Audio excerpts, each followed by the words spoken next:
कभी सोचा है कि जिम में इतनी मेहनत करने के बाद हमारी मांसपेशियां असल में बड़ी कैसे हो जाती हैं? ये कोई जादू नहीं है, बल्कि हमारे शरीर के अंदर चल रहा एक कमाल का कंस्ट्रक्शन प्रोजेक्ट है। आज हम इसी प्रोजेक्ट के ब्लूप्रिंट को समझने वाले हैं। तो जब वो आखिरी रैप लगाकर डंबल नीचे रखते हैं तो शरीर के अंदर ऐसा क्या होता है जो उसे मजबूत मांसपेशियों में बदल देता है? चलिए इसे एक कंस्ट्रक्शन साइट की तरह देखते हैं और इसकी नींव से लेकर आखिरी फिनिशिंग टच तक हर चीज को समझते हैं। इस पूरे कंस्ट्रक्शन प्रोजेक्ट की जो बुनियाद है वो है प्रोटीन सिंथेसिस। असल में यही वो प्रोसेस है जिससे हमारा शरीर मांसपेशियों के टिश्यू को बनाता है और उनकी मरम्मत करता है। सच कहूं तो ये मसल्स बनाने का मास्टर ब्लूप्रिंट है। ठीक है, तो ये पूरा कंस्ट्रक्शन प्रोजेक्ट 4 मेन हिस्सों में बटा है। सबसे पहला है ट्रांसक्रिप्शन, जहां मास्टर ब्लूप्रिंट यानी डीएनए से एक कॉपी बनाई जाती है। फिर वो कॉपी यात्रा करती है कंस्ट्रक्शन साइट तक। इसके बाद आता है ट्रांसलेशन, जहां बिल्डर्स उस कॉपी को पढ़कर प्रोटीन की दीवार खड़ी करते हैं। और आखिर में समापन, जब तैयार प्रोटीन अपना काम करने निकल पड़ता है। चलिए एक एक करके इन्हें समझते हैं। तो पहला कदम है ट्रांसक्रिप्शन। इसे ऐसे समझिए कि हमारे पास एक मास्टर ब्लूप्रिंट है जो कि हमारा डीएनए है। अब पूरे के पूरे ब्लूप्रिंट को तो कंस्ट्रक्शन साइट पर ले नहीं जा सकते हैं ना, तो हम क्या करते हैं, जरूरी हिस्से की एक फोटोकॉपी बना लेते हैं। बस यही फोटोकॉपी है mRNA, जो कोशिका के न्यूक्लियस के अंदर बड़े आराम से बनाई जाती है। और अब वो फोटोकॉपी यानी हमारा mRNA कंस्ट्रक्शन साइट पर पहुंच चुका है, जिसे हम राइबोसोम कहते हैं। यहाँ हमारे बिल्डर्स यानी राइबोसोम ब्लूप्रिंट पर लिखे निर्देशों को पढ़ते हैं और फिर ईंटों यानी अमीनो एसिड्स को सही क्रम में जोड़कर एक मजबूत प्रोटीन की दीवार बना देते हैं। तो सीधी सी बात है, ट्रांसक्रिप्शन है कॉपी बनाना और ट्रांसलेशन है उस कॉपी से असल चीज बनाना। देखिए, कोई भी कंस्ट्रक्शन प्रोजेक्ट सिर्फ ब्लूप्रिंट और बिल्डर से तो पूरा नहीं हो सकता। उसे कच्चे माल की भी जरूरत होती है। मांसपेशियों के निर्माण के लिए ये कच्चा माल हमारे खाने से आता है और इसमें सबसे जरूरी है प्रोटीन। और ये बात बहुत मायने रखती है, खासकर तब जब कोई वजन कम करने की कोशिश कर रहा हो। जब शरीर कैलोरी की कमी में होता है ना, तो वो ऊर्जा के लिए मांसपेशियों को तोड़ने लगता है।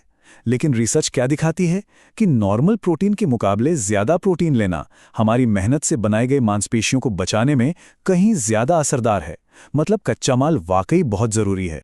तो हमारे पास ब्लूप्रिंट है और कच्चा माल भी है, लेकिन कंस्ट्रक्शन शुरू करने का सिग्नल क्या है? वो सिग्नल मिलता है ट्रेनिंग से। बिना सिग्नल के बिल्डर्स काम शुरू ही नहीं करेंगे। जब हम वजन उठाते हैं तो हमारी मांसपेशियों के फाइबर्स में बहुत छोटे छोटे टुटाव आते हैं। और ये कोई बुरी बात नहीं है। असल में यही वो अलार्म है जो शरीर को बताता है, अरे यहाँ मरम्मत की जरूरत है और हमें इसे पहले से ज्यादा मजबूत बनाना है। ये कुछ ऐसा है जैसे एक कमजोर दीवार को गिराकर उसकी जगह एक मजबूत दीवार बना देना। अब जब मरम्मत का सिग्नल मिल गया है तो सवाल ये उठता है कि कच्चा माल कब पहुंचाना है।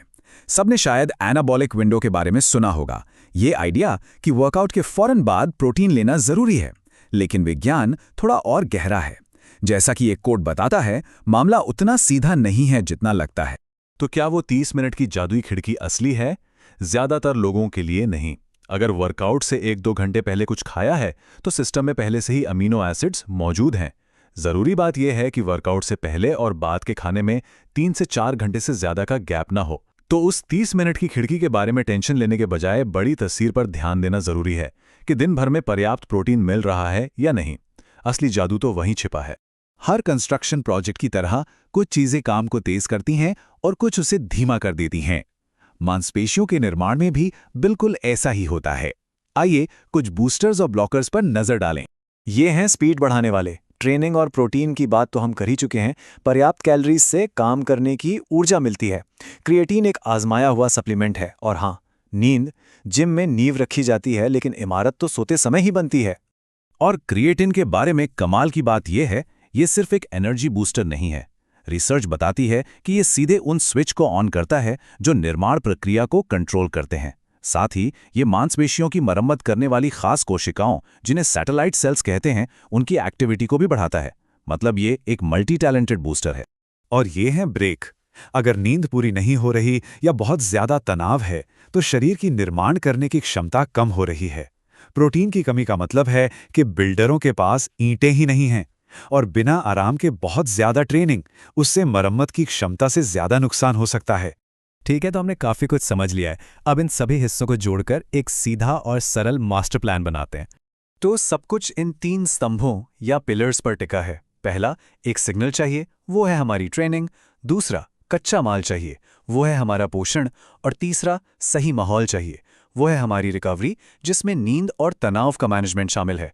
अगर इनमें से एक भी पिलर कमजोर है तो पूरी इमारत पर असर पड़ेगा। अब इस पूरी प्रक्रिया का ब्लूप्रिंट हमारे पास है, तो सवाल ये है, क्या हम अपने शरीर के बिल्डरों को वो सब कुछ दे रहे हैं जिसकी उन्हें जरूरत है?